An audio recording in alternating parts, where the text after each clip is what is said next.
Chapter 11. A Warning.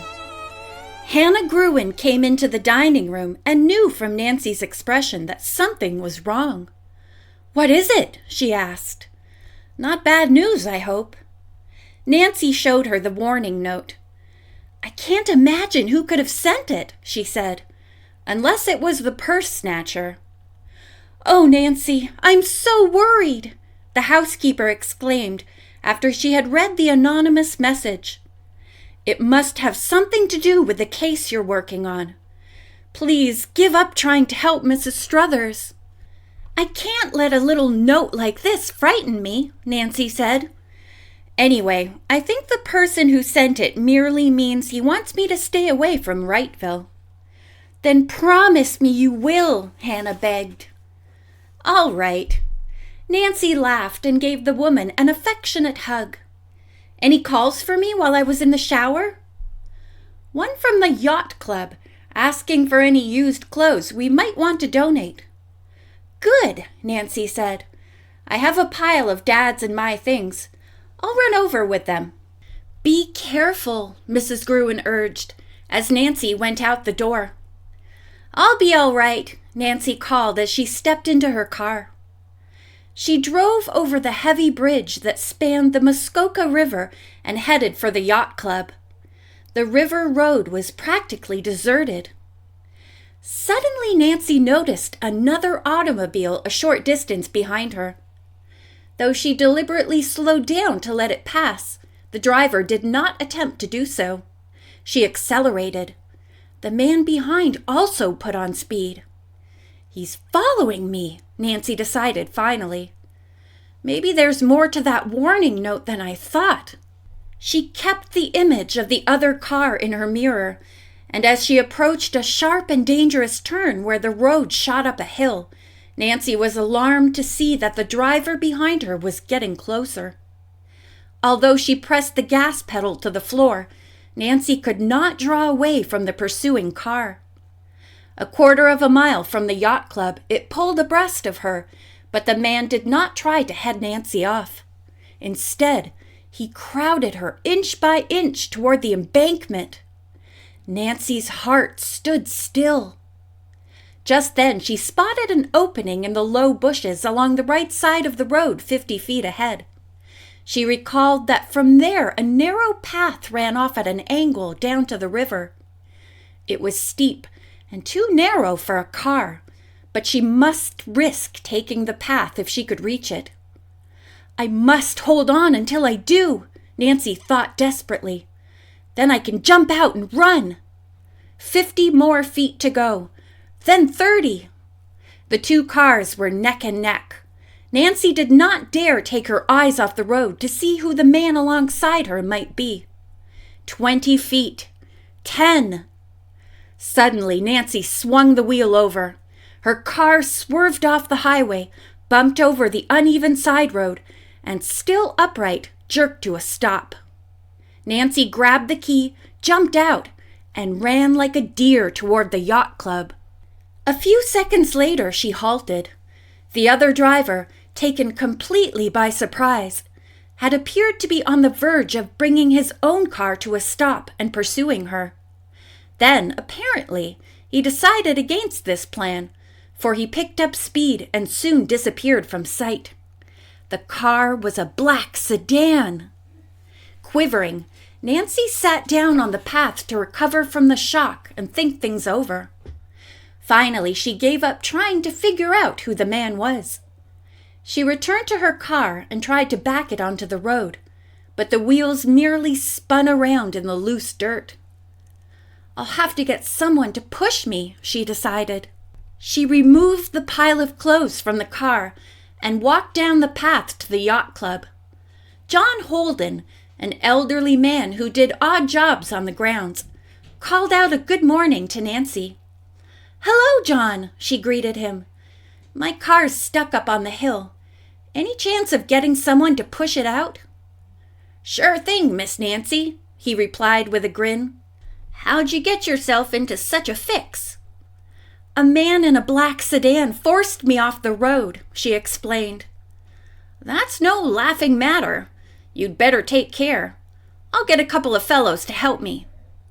Nancy dropped off the used clothes at the yacht club and then returned to her car.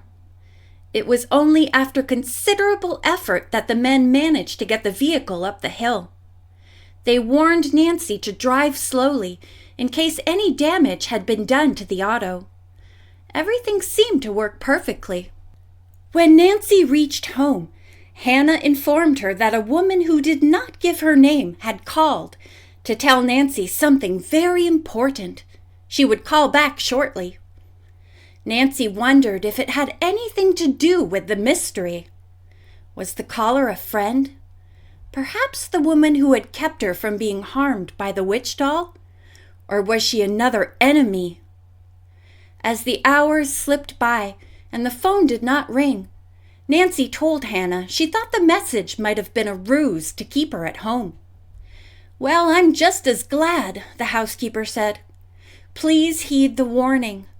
Don't invite trouble by going out again today. Why don't you work on the mystery here?"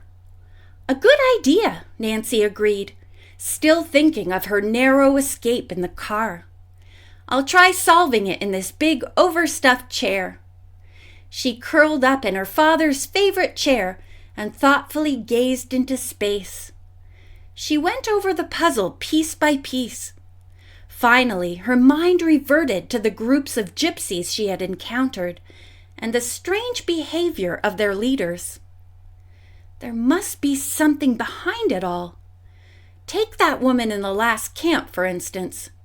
She wasn't unfriendly, yet she uttered that strange phrase, "Gypsy music fills the air. Listen and you will learn." What was she trying to tell me? Was she answering my question about Romano Pepito, perhaps? Suddenly, as if the young detective's subconscious mind had solved the riddle, an answer came to her. "Gypsy music fills the air!" she exclaimed. Why, maybe that woman meant the radio or television. Perhaps Romano Pepito plays over the air. Nancy eagerly studied the radio and television programs listed in the newspaper, but she could find no station offering gypsy music. She refused to be discouraged and telephoned several nearby stations to ask if a gypsy violinist ever played on their programs. The answer each time was no. Nancy was unwilling to give up her search. She obtained a list of stations within a 200-mile radius of River Heights and sat down to write a note of inquiry to each one. As she wrote, the young detective kept the radio on, absently listening to a musical program. It soon ended and another began. Presently, a violinist started to play the Hungarian Rhapsody. Nancy listened. The abandon of his style fascinated her. Suddenly, she realized that only recently she had heard the same interpretation of that selection.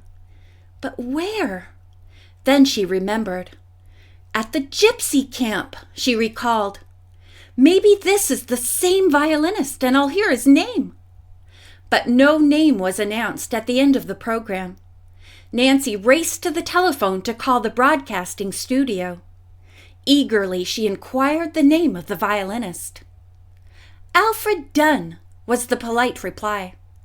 "He's a gypsy, isn't he?" Nancy asked. "Indeed not. Thank you for calling. Please keep listening to our programs." Another disappointment. Nancy sighed as she put down the phone. Maybe I'll hear something through one of these letters. She was about to start for the corner mailbox when the telephone rang again. This time, Ned Nickerson was calling. "How about a date tomorrow night, Nancy?" he asked. "Say around 8 o'clock? The crowd wants to go to the Crow's Nest." "Sounds great, Ned. You always cheer me up, and I need some cheering up right now. Another clue in this mystery I'm working on has failed." "I'm sorry," he said. "Keep your chin up till I see you." The next morning at breakfast, an advertisement in the newspaper caught Nancy's eye. Please don't ask me to stay home again today, Hannah.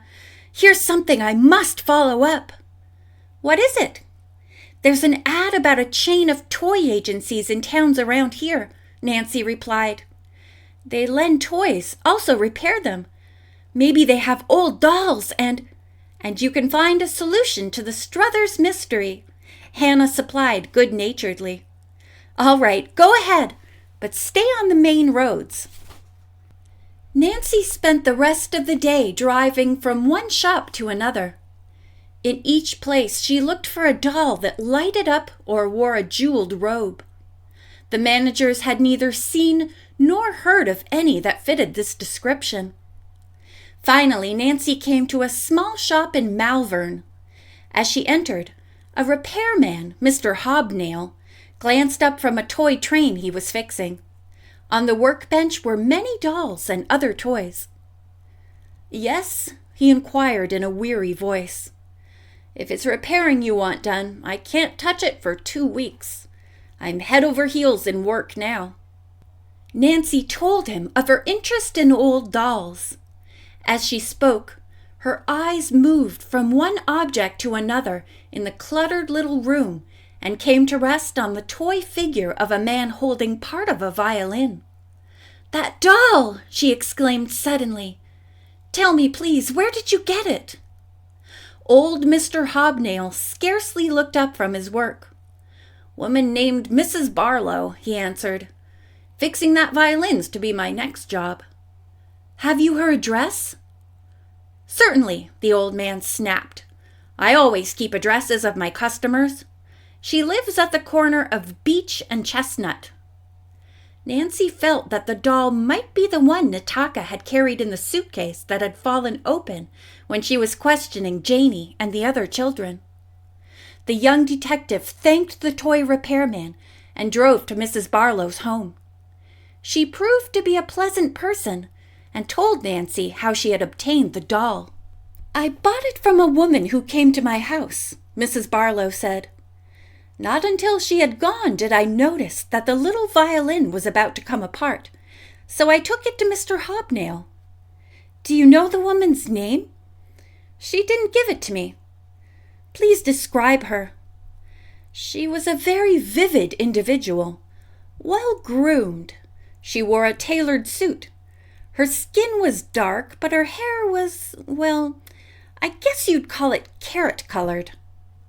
"She must have been a gypsy named Nataka," Nancy exclaimed. "I know she had such a doll." "Who is Nataka?" Nancy told a little of what she knew about the gypsy and hinted that she might be a thief. "Oh dear!" Mrs. Barlow became worried. "I hope I haven't bought a stolen doll." "Not necessarily," Nancy reassured her. "I do wish I could locate that woman, though." Mrs. Barlow suddenly brightened. "I just thought of something. The woman said she might come back again tonight with another doll." "What time?" Nancy asked. "About 7:30. Why don't you stay?" Mrs. Barlow invited. "We can have dinner together." Nancy did not like to impose upon the woman's good nature, but felt she probably had hit on something important. She accepted the invitation, then phoned Hannah to let her know where she was. "And when Ned arrives, Hannah, please ask him to come here for me."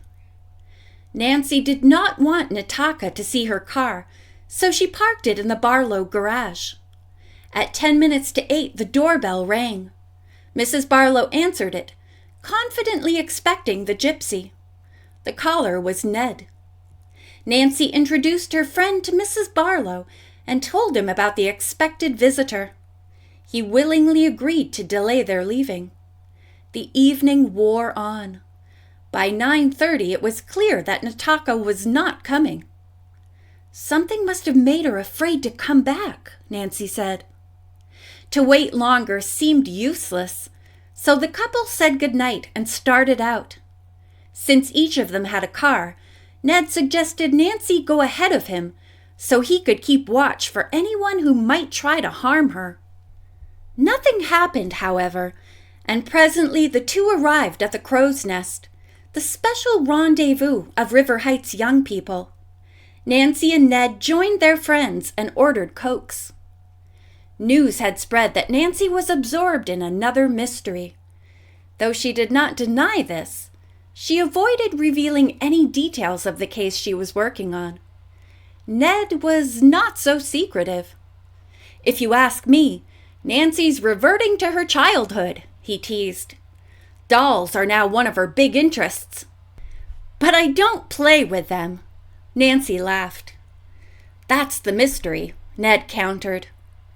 During the conversation, Dot Larkin remarked that the River Heights Yacht Club was having a big little sister picnic at Star Island the next day. "You're coming, aren't you, Nancy?" she asked. Nancy had forgotten about the picnic. After a little urging, she said, "Yes, I'll come, and bring a girl named Rose Struthers." Unnoticed in the adjoining booth sat a swarthy couple. At the mention of Rose's name, they exchanged significant glances but said nothing. They remained in the booth until after Nancy and her friends had left the crow's nest.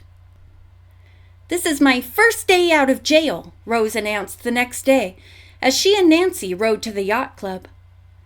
"You'd better not say things like that at the picnic, or people will believe you," Nancy cautioned. At first, Rose behaved surprisingly well, and Nancy felt that the training she had suggested was having a good effect.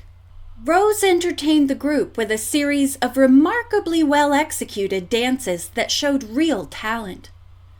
"My teacher's arranging for radio and television auditions for me," she said, boasting. "Come, Rose," Nancy broke in, and took the girl off for a swim. Though not a good swimmer, Rose was utterly fearless in the water. She ignored Nancy's request not to go into deep water and struck out for a float. Nancy brought her back to the beach. When Nancy walked off to speak to a friend, Rose again struck out for deep water. Suddenly she disappeared. 3 small girls on shore who had been watching screamed in terror. Nancy plunged into the water to search for her. A second later, Rose bobbed up, laughing gleefully. "Scared you, didn't I?" she shouted. "I was just holding my breath." When the picnic was over, the 2 girls headed for the Struthers. At the front door, Rose rang the bell, but no one came to let them in. "Where is everybody?" Nancy asked. "That's funny," Rose said, "but I know where to find a key. Come with me." She darted to a side porch and found the key behind a shutter. Rose unlocked the door to the room where the doll collection was kept. She pushed it open, then stopped short. "Why, look at the furniture!" Rose exclaimed. "It's all topsy-turvy." Nancy peered through the doorway. Chairs had been pushed out of place. Dresser drawers had been emptied on the floor. The doll cabinet stood open, and there were many vacant spaces on the shelves. "The house has been robbed!" Nancy cried. "And I'll bet something awful has happened to my grandmother!" Rose screamed. End of chapter 11.